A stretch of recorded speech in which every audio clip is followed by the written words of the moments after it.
C'est un sanctuaire unique en bordure d'océan.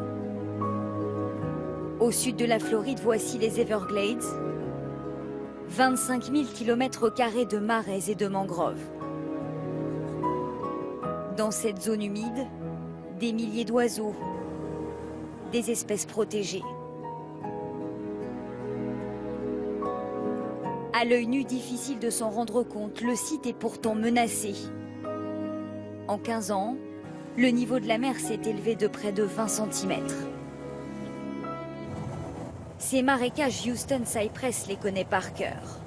Lui qui a grandi ici voit le paysage changer d'année en année. Il nous conduit là où l'eau salée qui s'infiltre détruit la végétation. Les oiseaux s'en vont.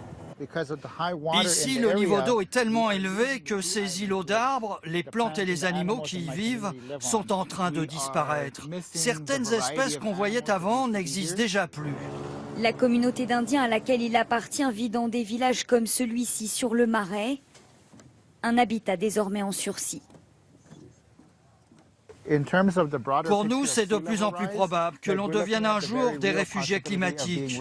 Si l'océan monte encore, tout ce que vous voyez là finira par être submergé. Menacés par la montée des eaux, les Everglades figurent aujourd'hui sur la liste du patrimoine mondial en péril. Selon certaines estimations, l'eau pourrait ici monter d'1 mètre d'ici 2100. Réchauffement climatique et par endroits le béton, le développement urbain qui gagne du terrain.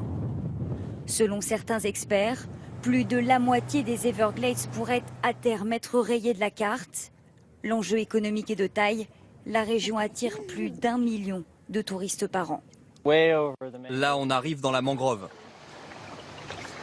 Pour quelques instants de contemplation, ces touristes ont dépensé près de 300 €.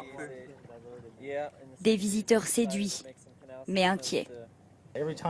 À chaque fois que vous venez ici, vous voyez quelque chose de différent. Aucun jour ne se ressemble, c'est ça qui est fascinant.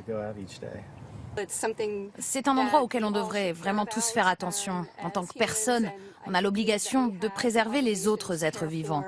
Il y a urgence, d'autant qu'au nord des Everglades, un autre danger guette.